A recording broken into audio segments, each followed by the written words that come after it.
Indonesiaku tercinta, persatuan dan kesatuan negara Republik Indonesia. Undang-Undang Dasar 45, Pancasila dasar negara. Seluruh rakyat wajib bela negara, song-song hari esok mampu sejahtera.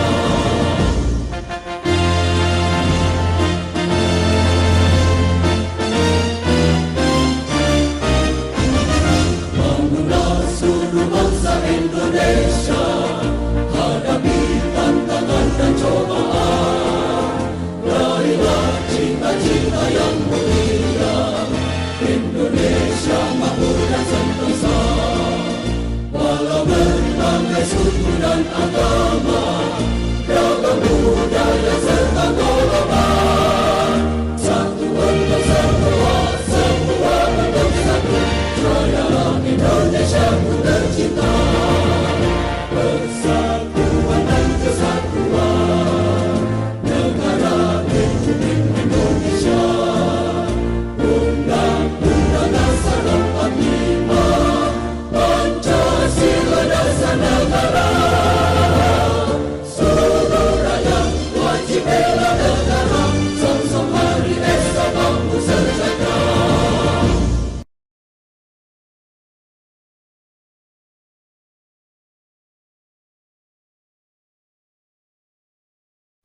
Assalamualaikum warahmatullahi wabarakatuh. Nah, jika Anda telah mendownload dan membuka, maka tampilan softwarenya seperti ini. Ini unregister. Kemudian Anda pilihnya evaluate, ya. Kemudian sama seperti software OOP yang lain atau object oriented, maka tampilan dibagi 4 atau 5 ya. Tampilan dibagi 5. Sebelah kiri atas, ya, kiri bawah ini, tengah yang putih, kemudian kanan atas window explorer, kemudian kanan bawah editors, atau nanti ada properties. Ya, kalau Anda sering membuka NetBeans, kan dia software object oriented, atau membuka Visual Basic, ya, tampilannya mirip-mirip. Ada Explorer atau diagram Explorer, di sini namanya model Explorer, di bawahnya properties, ya. Kemudian di kanan atas ini seperti project kalau di software lain, ya, Explorer project. Kalau di sini namanya working diagram.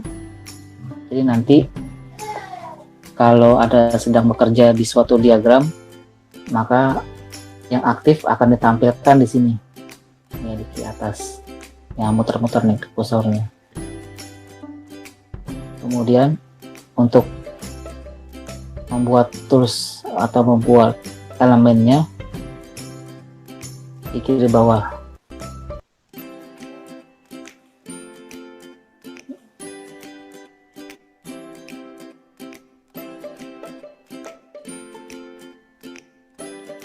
Jadi kalau sedang aktif kelas diagram, ya, karena begitu Anda install dan buka, yang aktif adalah kelas diagram. Ini adalah toolbox untuk kelas diagram, ya. Nah, sampai sini kecepatan nggak? Atau lemot-lemot saya tampilan ini?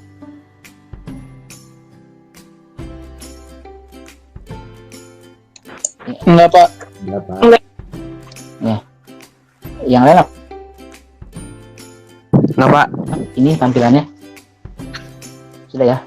Nah, jadi saya pelan-pelan, mungkin saya juga lemot, takutnya di Anda juga lemot. Lemot karena laptop saya ini ya, bukan karena softwarenya. Nah, jika Anda tidak mau menggunakan model diagram ini, ya seperti halnya software lain, Anda tinggal klik kanan, delete from model, ya. Kemudian jika Anda ingin menambah model seperti yang di modul, Anda klik model, kemudian klik add diagram. Nah, sambil coba. Ini saya pelan-pelan, takutnya nge-lag atau lemot. Tadi untuk menambahkan model diagram lain, misalkan seperti use case, activity diagram, atau yang lainnya, Anda klik kanan pada model di kanan atas. Ya, pada model as folder, Anda klik kanan pada struktur model. Sini. Kemudian add diagram, kemudian pilih. Ya, misalkan use case diagram, ya samakan saja deh, use case diagram.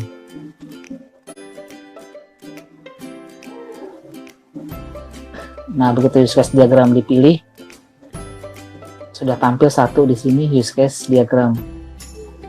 Nah, jika Anda membuat model sistem, pastikan ada namanya. Ya, model sistem e-learning atau sistem ada namanya, misalkan Siakat. Nah, Anda bisa rename untuk menyesuaikan dengan namanya. Untuk rename, Anda pilih satu, klik sekali maksudnya. Klik satu kali, kemudian di bawah sudah tampil properties atau karakteristik dari suatu objek. Ya, seperti di Visual Basic atau di software OOP lain, NetBeans, Anda juga kenal properties. Ya, tinggal ganti name-nya, misalkan apa misalkan nih? Ya, misalkan Siakat tadi ya. Misalkan Siakat. Kalau sudah, Anda tekan enter, nanti akan tersimpan name-nya Siakat. Untuk mengenali diagram ini, ada simbol ikonnya, yaitu orang nih. Kalau difokuskan melihatnya, berarti simbol ini adalah use case diagram. Kalau Anda lupa ingat, ya tambahkan saja di sini Siakat atau use case Siakat. Use case Siakat. Jadi ini adalah diagram untuk use case Siakat.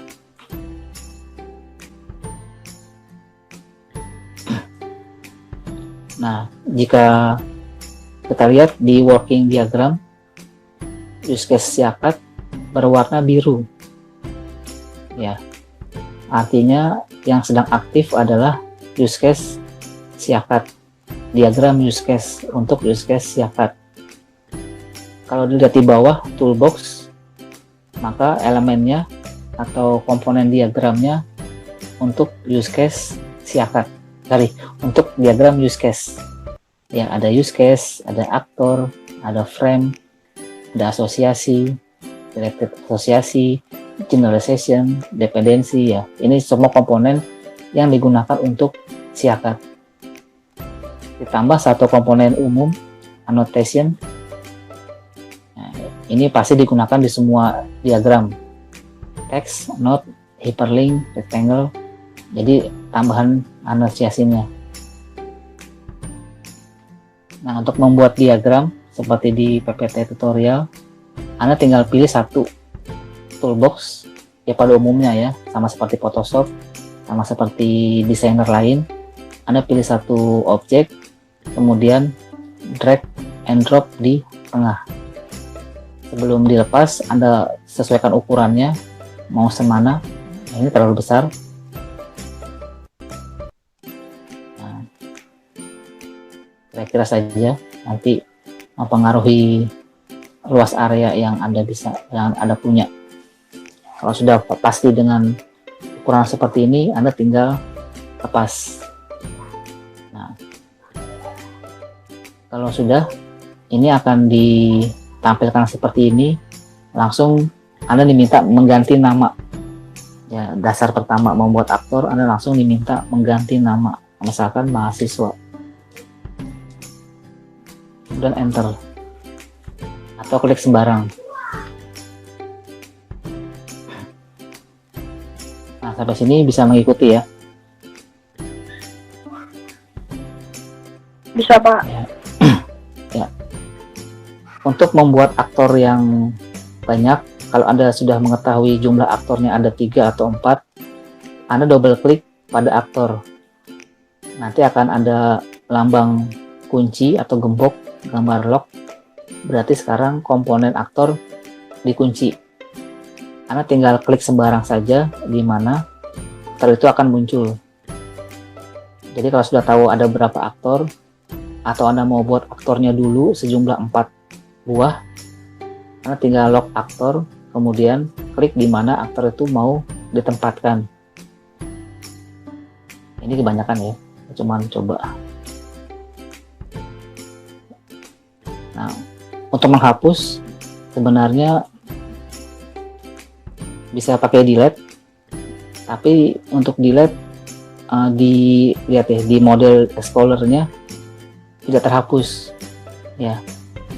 Delete baru terhapus hanya pada lembar kerja yang di tengah. Ya, untuk menghapus aktor 4 misalkan, Anda tinggal klik kanan kemudian delete from model, maka aktor 4 benar-benar telah terhapus. Jadi untuk menghapus diagram atau elemen diagram tidak cukup dengan delete pada model, pada tengah ya, pada tampilan di tengah, tapi harus di delete di model Explorer. Tapi kalau aktor ini sedang berhubungan, terkoneksi dengan elemen lain, dilepas dulu elemennya, baru bisa di delete. Nah, misalkan selanjutnya kita atur tata letak aktor. Nah, di sini tutorialnya baru mendesain ya, belum tahu fungsi aktor apa, fungsi elemennya apa, karena belum masuk teorinya. Kalau dijelaskan sekarang, takutnya teknis desainernya atau penggambaran objek di StarUML-nya jadi kurang. Jadi kalau Anda tidak mengerti aktor dan lain-lainnya, ikuti aja ya. Menggambar aktor, menggambar use case, membuat koneksi, ya ikuti aja dulu. Nanti besok ya, berarti Kamis akan ada teori untuk use case diagram, atau malah untuk mungkin kelas besarnya teori tentang konsep object oriented programming ya. Di sini fokus belajar bagaimana desainernya dulu aja. Nah, untuk use case pastinya kalau sudah ada 3 aktor akan tercipta banyak use case. Use case berarti job atau tugas dari masing-masing aktor. Nah, ini kita rename dulu biar punya bayangan ya. Siakat ada admin, siakat ada, misalkan ada prodi gitu ya, prodi. Nah, sekarang kebayangkan sistem siakatnya UPN lebih dapat dipahami. Ada mahasiswa, ada admin, ada prodi, mungkin tambah PA ya, cuma tadi udah dihapus ini aja ya, PA.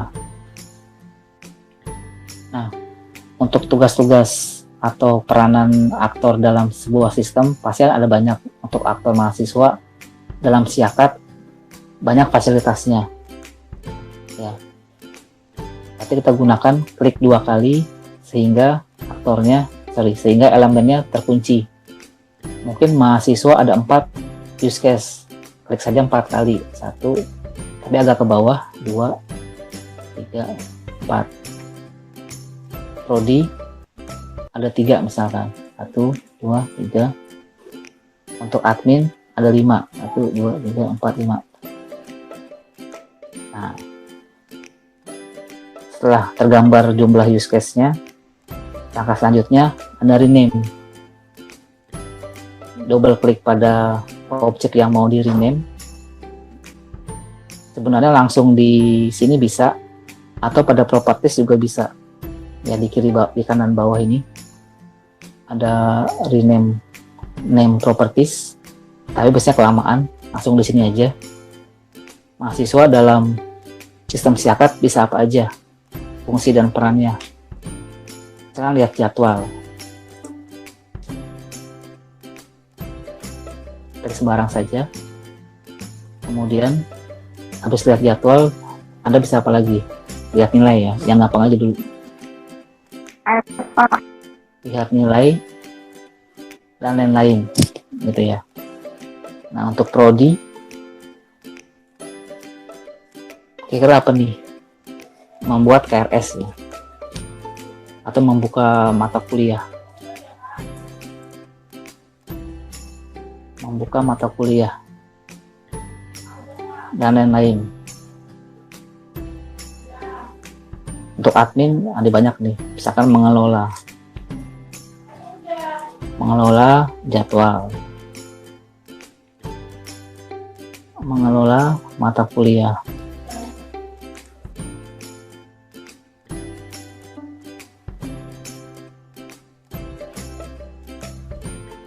nih. Jadi gambaran umum use case adalah menggambarkan aktor dan perannya. Ini baru istilah versi praktikum ya. Jadi kalau istilah versi teori nanti lebih lengkap lagi. Jadi biar tidak tumpang tindih, karena dijelaskan teori dan praktikum. Jadi inilah versi praktikumnya, biasanya simple, praktis. Ya. Use case menggambarkan peranan aktor dalam sebuah sistem. Nah, sampai sini ini belum jadi sempurna, karena baru memperlihatkan peran-perannya. Kalau dilihat dari definisi sistem, semuanya harus bekerja sama.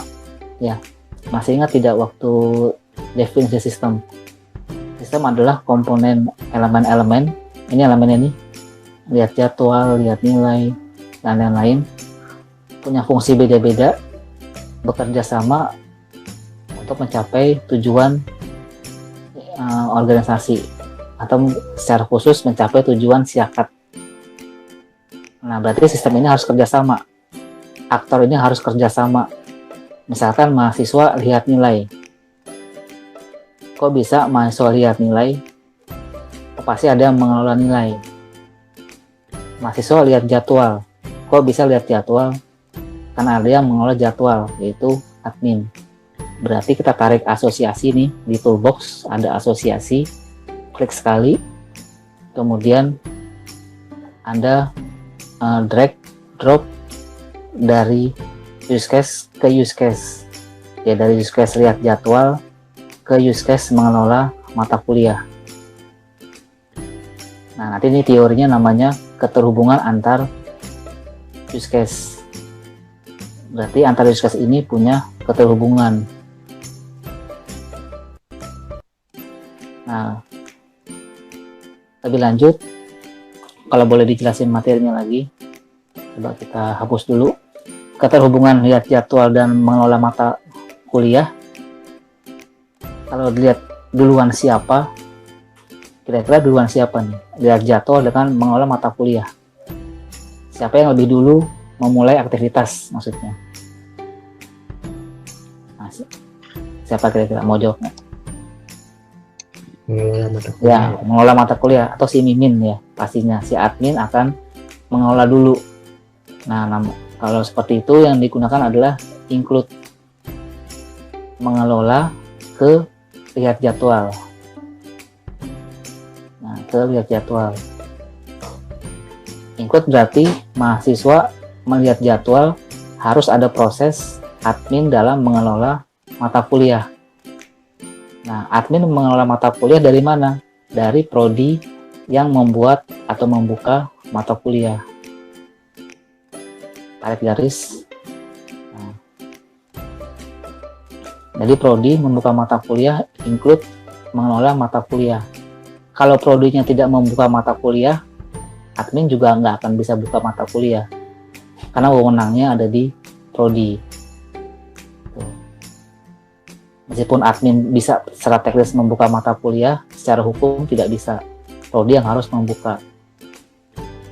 Ini ada aturan main dalam sistem, nanti Anda bisa pelajari dalam konsep enterprise, ya, atau konsep sistem berjalannya. Nah, yang seperti ini namanya keterhubungan antar use case. Nah, kalau asosiasi tadi lebih banyak digunakan untuk keterhubungan aktor dengan use case. Artinya setiap use case dia pasti hubungan ke aktor.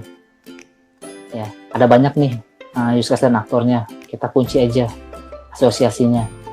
Kita kunci, kita tarik atau kita gambar dari aktor ke use case.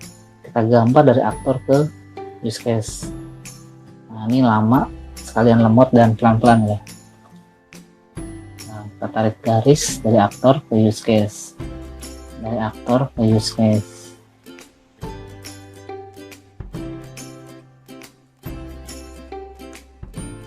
ini aja ya, perwakilan aja ya dengan semuanya. Jadi kalau ada sebuah use case, tugasnya aktor tarik garis gitu aja. Nah, ini tarik garis harus kena tengah objek ke tengah objek.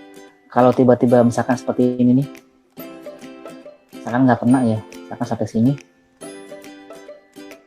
nah ada error nih, invalid connection. Jadi harus kena tengah objek ke tengah objek. Jadi tengahnya use case di sini, di tengah aja sekalian biar pasti kena, dan tengahnya aktor di sini. Jadi biar koneksinya kena ya, terkoneksi. Nah, ini contoh menggambar diagram use case. Di sini kita hanya menggambar diagram aja. Ya sedikit banyak teorinya versi praktikum. Kalau versi teori nanti ada lagi lebih lengkap. Nah, setelah ini tantangan kedua, ya tantangan ya, karena kita desainer nih. Jangan sampai misalkan ada keterhubungan lain, use case ke sini, use case 11 ke use case 13. Nah, ini bersilangan nih. Ya, bersilangan. Nah, tantangan lain bagaimana caranya tidak bersilangan. Apa ini dipindah dulu, sebelah mana ya? Atau ini dipindah di atas, ya, atau ini ditarik, ya, atau ini ditarik sini.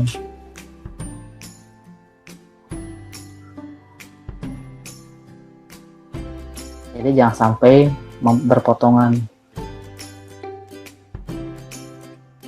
Sebenarnya nggak masalah sih, cuman takutnya Anda membacanya jadi kusut, ya, jadi ruwet istilahnya.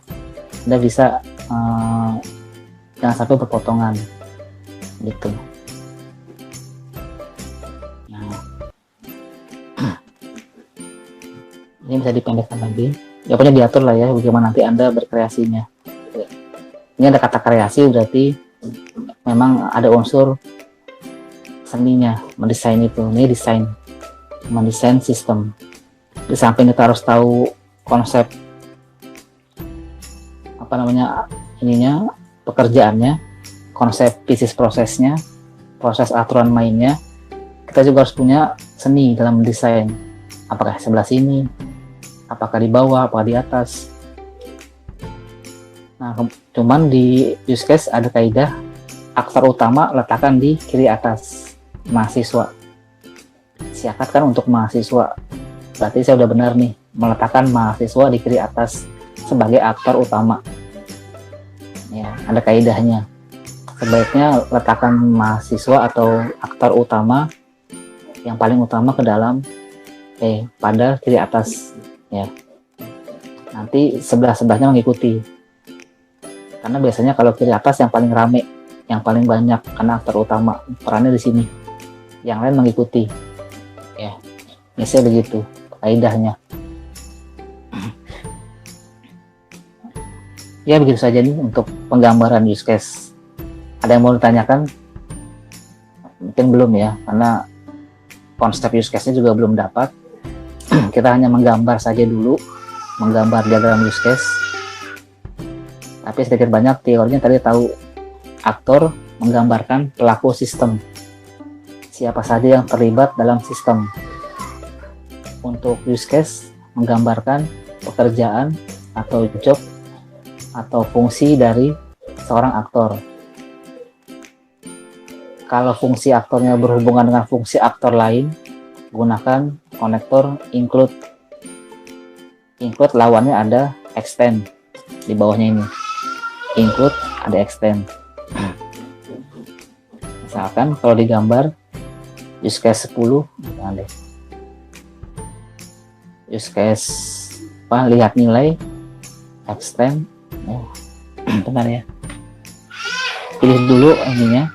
Misalkan lihat nilai, ada extend ke use case 10. Ya kita nggak tahu apa ya. Kita gambarkan misalkan lihat nilai, extend terus use case 10. Ini artinya use case 10 dikerjakan, kemudian lihat nilai, menjadi dapat di extend atau diperluas menjadi use case 10. Artinya use case 10 dapat dikerjakan ataupun tidak. Jadi gampangnya opsional. Ya. Opsional. Jadi yang mana duluan lihat garisnya. Ini menuju sana. Ya. Jadi kalau kayak kita memesan burger, pilih paket A. Tapi saya mau extra cheese, ya, di extend. Apa yang di extend? Harganya. Terus tambah cheese-nya. Kan nggak setiap orang mau extra cheese misalkan. Atau extra cola. Ditambah harganya, ditambah colanya gitu. Jadi lihat nanti keterhubungannya. Ya, inilah yang kita praktekkan. Mendesain sebuah sistem. Dalam mendesain sebuah sistem minimal membutuhkan 4 diagram. 4 jenis diagram. Bukan 4 buah ya. 4 jenis diagram. Pertama diagram use case. Yang ini. Yang kedua diagram activity. Nah, kalau mau sekedar lihat activity, Anda klik model, kemudian klik kanan model, klik add diagram, pilih activity diagram. Activity diagram. Nah, activity diagram dibuat berdasarkan sebuah case atau 2 buah case. Misalkan ada case lihat jadwal. Bagaimana sih caranya mahasiswa lihat jadwal di Siakat? Atau bagaimana sih caranya aktivitas mahasiswa lihat jadwal di Siakat? Nah, pasti ada aktivitasnya kan? Kita kembali ke activity. Kita rename activity-nya misalkan lihat jadwal. Nah, ini adalah activity atau aktivitas lihat jadwal. Untuk membuat aktivitas yang mindset-nya adalah flowchart, dan ada di sini di bawah atau di advance-nya ada klik advance, activities advance, ada swimline. Swimline ini area renang ya, swim kan berenang, area renang atau rute berenang. Artinya kita kunci, kita pasti membutuhkan minimal 2 untuk beraktivitas, atau mungkin 3 boleh, tergantung nanti ada berapa orang atau bagian yang terlibat. Misalkan di sini swimline pertama pasti aktor, yaitu mahasiswa, karena yang melihat jadwal adalah mahasiswa. Yang kedua di sini siapa? Mahasiswa berinteraksi, beraktivitas lihat jadwal di mana? Di Siakat. Inilah Siakat. Nah, 2 cukup sih minimal. Kalau Anda mau menambahkan database juga boleh di sini, database, basis datanya. Nah, ini sebaiknya ini rapat ya. Besarnya sesuai dengan kebutuhan teks, tapi antar swimline-nya rapat. Jadi tidak ada kolom yang sia-sia. Nanti kertasnya sayang ya kalau sia-sia. Ini dirapatkan saja nggak apa-apa.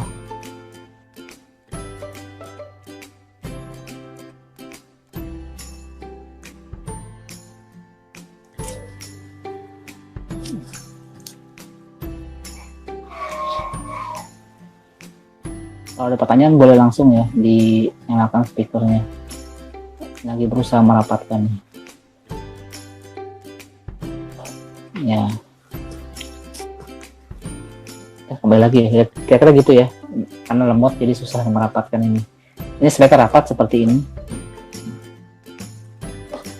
Nah, kemudian kita coba casan dulu. Kemudian seperti flowchart pasti ada, lihat di toolbox ya, pasti ada start dan finish, mulai atau akhir. Di sini namanya inisial dan final. inisial, siapa yang memulai duluan antara 3 streamline ini? Mahasiswa. Sistem nggak akan mulai kalau tidak ada human-nya, IMK ya, kalau tidak ada human-nya. Siapa yang mengakhiri? Ya nanti aja, tunggu sistemnya flow berjalan, ya let it flow, nanti terakhir finish atau final, karena tidak tahu siapa yang mengakhiri ya. Ini bukan curcol nih ya, siapa yang mengakhiri. Kemudian untuk action adalah aktivitas yang dilakukan setiap bagian ini. Nah, siapa yang mau mulai duluan? Mahasiswa. Klik mahasiswa. Di sini kalau sudah sudah pengalaman atau sudah lihai, biasanya dikunci ini actionnya. Kemudian Anda bisa memulai atau menjalankan aktivitas dari mahasiswa, tapi masih di pikiran ya. Misalnya gini, mahasiswa akan akses website, sistem Siakat akan memberikan akses kalau aksesnya benar ya. Mahasiswa kemudian memilih jadwal. Setelah memilih jadwal, sistem akan membuka jadwal. Boleh database, mencari di sini database. Setelah itu kalau mau di print, mahasiswa akan melakukan print atau cetak. Kalau tidak, misalkan logout, selesai di sini. Boleh tambah proses logout kalau ada mau, misalkan menghabiskan atau menghancurkan sessionnya sini. Nah gitu ya. Jadi kalau membuat activity diagram, Anda membuat seperti membuat flowchart.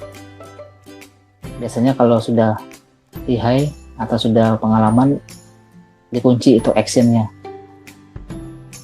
Nah sekarang tinggal dipastikan, tinggal di rename. Mahasiswa mengakses website. Nah, bagaimana cara mahasiswa mengakses website? Itu dengan login, ya kan? Dengan login. Nah, nanti kalau membuat use case diagram, membuat activity diagram, memang setiap use case ini harus ada activity diagramnya secara ideal ya. Makanya kalau skripsinya ya anak SI itu tebal-tebal, diagramnya 4 jenis, satu use case. Nah activity-nya banyak. Ini aja kita hitung ya,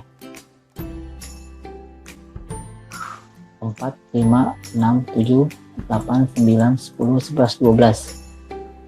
Ada 12 use case, berarti idealnya ada 12 activity diagram ya. Banyak sekali kan, ada 12 activity diagram. Tapi tadi saya bilang, untuk membuat activity diagram dalam skripsi ya tidak perlu semua, karena tebel nanti skripsinya, kayak kitab suci tebel, sebenarnya banyak, padat ya. Kemudian buatlah activity pada use case yang penting atau use case yang inti dari bisnis prosesnya. Misalkan lihat jadwal, kalau memang penting ya ini buat activity-nya. Atau lihat lagi, Siakat adalah sistem informasi akademik mahasiswa. Apa yang penting di situ? Ya lihat jadwal, lihat nilai, lihat apalagi mengajukan surat apa, itu yang dibuat. Tapi memang penting semua. Nanti ada sortir lagi yang mana yang paling penting, yang paling utama dari bisnis proses Siakat. Ya pasti ada minimum 4 lah, 4 atau 5 activity diagram yang dibuat. Misalkan 3 di mahasiswa, 2 di admin, 1 di prodi atau 2 di prodi, itu udah 6 ya, udah banyak banget. Dia begitulah skripsinya kalau judulnya membuat atau merancang sistem. Ini bukan nakutin ya, tapi Anda punya pengalaman, nanti Anda akan punya gambaran bagaimana merancang sistem yang ideal. Kalau Anda mau menghemat, misalkan tadi lihat jadwal berhubungan dengan mengelola mata kuliah. Nah ini dibuat satu activity, tapi akibatnya ini akan penuh ya. Misalkan mahasiswa Siakat, kalau tadi digabung dengan admin berarti di sini adalah admin ya. Tuh. Berarti admin di sini kalau mau digabung. Setelah ini ya tinggal Peter-Peternya Anda membuat nama aktivitasnya. Ini tadi namanya use case Yakat. Ini lihat jadwal ya. Karena ada admin sebenarnya harus ditambahkan sebenarnya. Lihat jadwal materi use case-nya. Lihat jadwal setelah pengelolaan mata kuliah oleh admin. Jadi wajib seperti itu. Jadi biar use case ini aktivitas ini memperlihatkan aktivitas yang sebenarnya. Kalau digambarkan lihat jadwal sampai ke admin, ya name dari diagramnya juga harus seperti itu. Mahasiswa lihat jadwal dan admin mengelola mata kuliahnya, minimal seperti itu. Kalau mau digabung ke prodi gimana yang tadi? Nih, ya silakan aja. Kalau Anda kuat nanti bikin diagramnya. Semakin kompleks, semakin banyak. Ini belum dihubungkan ya. Misalkan kita hubungkan dengan control flow seperti flowchart. Pasti Anda tahu begini ya. Start ke sini, setelah ke sini, panahnya slice itu ke sini. Setelah ini ke sini. Ya, jadi kayak flowchart emang ini flow, ini control flow ke sini, ini ke sini. Nah, semakin banyak kegiatan pasti semakin kompleks. Ya, tergantung Anda nih nanti mau mendesain yang seperti apa. Terakhir ternyata final. Nah, sebelum final ya kasih garis juga menandakan ini setelah final. Nah, jangan lupa kalau sudah berakhir di sini, swim lane-nya ditutup sampai ke finish.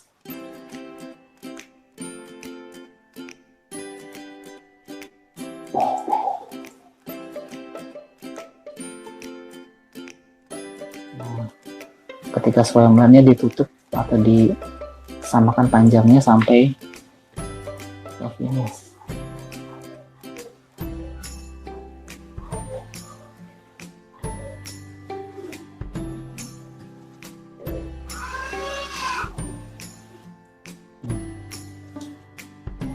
Itulah ya.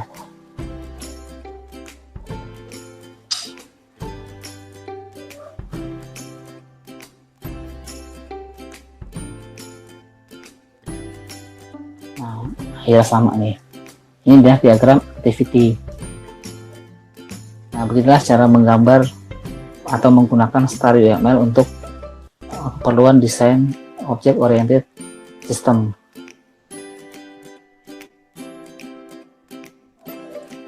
Nah, setelah ini untuk dasar sebagai file, Anda bisa simpan dan bisa ekspor seperti yang di tutorial PowerPoint.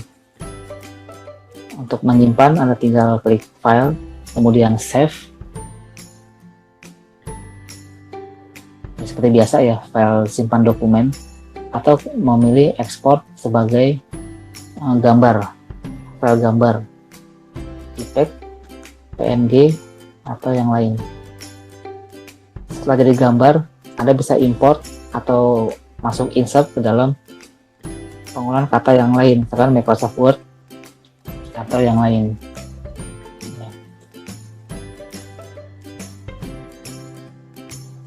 Nah, seperti itu.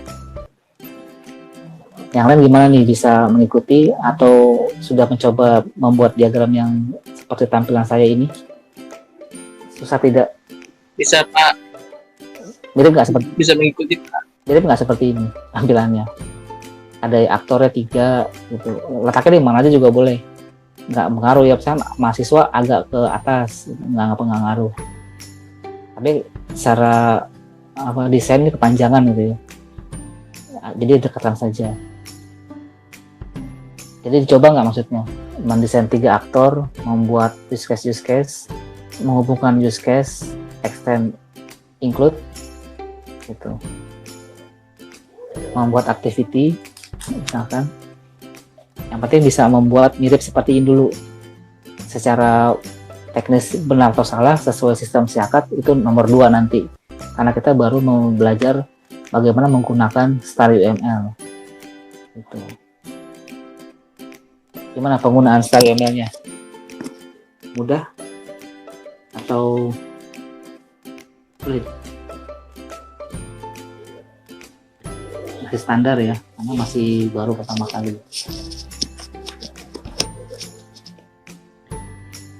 Ada pertanyaan tidak? Pak, mau tanya Pak. Ya. Ini tuh hampir sama kayak Draw.io ya Pak?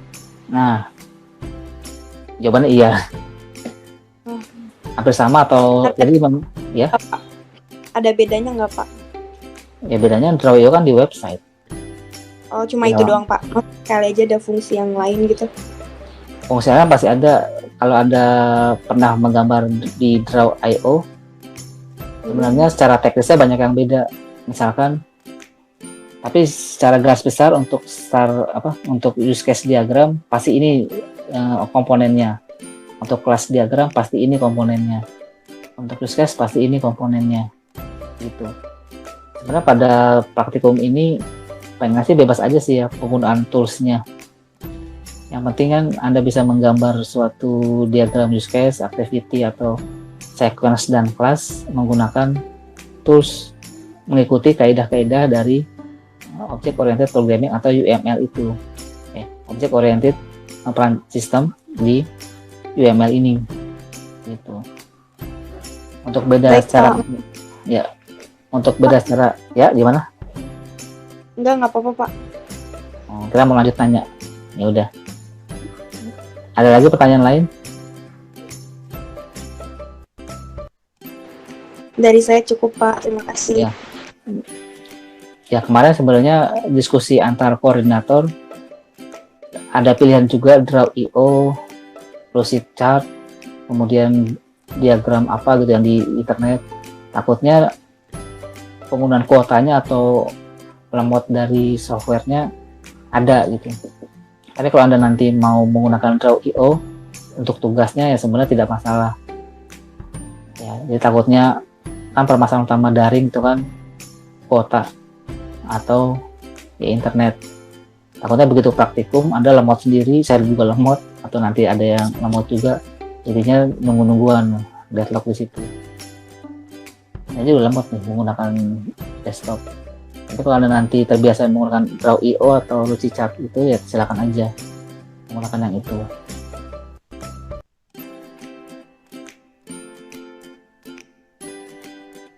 Untuk kekurangan StarUML pastinya berbayar nih. Ini versi evaluasi, versi evaluate-nya unregistered. Kalau mau yang berbayar ya harus bayar lah. Gitu. Atau di kelas ini mau menggunakan apa? Mayoritas software tools yang berbasis website atau menggunakan StarUML atau kemarin Enakan StarUML. ya enakan StarUML karena ya seperti ini. Kalau yang website kan tadi belum lagi ada kecepatannya kan, kecepatan internet. Makanya kemarin saya sarankan Iya, Pak. di koordinator pakai yang desktop aja gitu biar malam-malam bisa menggambar gitu. Ini ada pertanyaan lain dari sisi teknis apa StarUML atau ini kalau Anda sudah bisa menggambar ini disimpan boleh ya untuk kenang-kenangan atau nanti kalau lupa cara menggambarnya bisa lihat lagi gitu. Disimpan filenya. Nanti filenya akan berekstensi apa? MDJ ya. Coba kita simpan file save.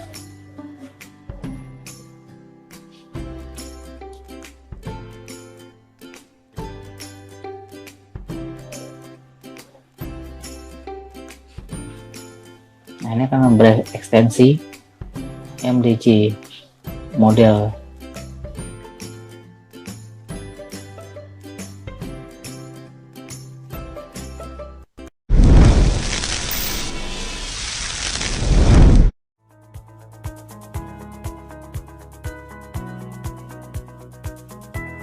Universitas Pembangunan Nasional Veteran Jakarta sebagai kampus bela negara menerapkan pikir sebagai nilai-nilai dasar dan landasan budaya kerja di lingkungan kampus.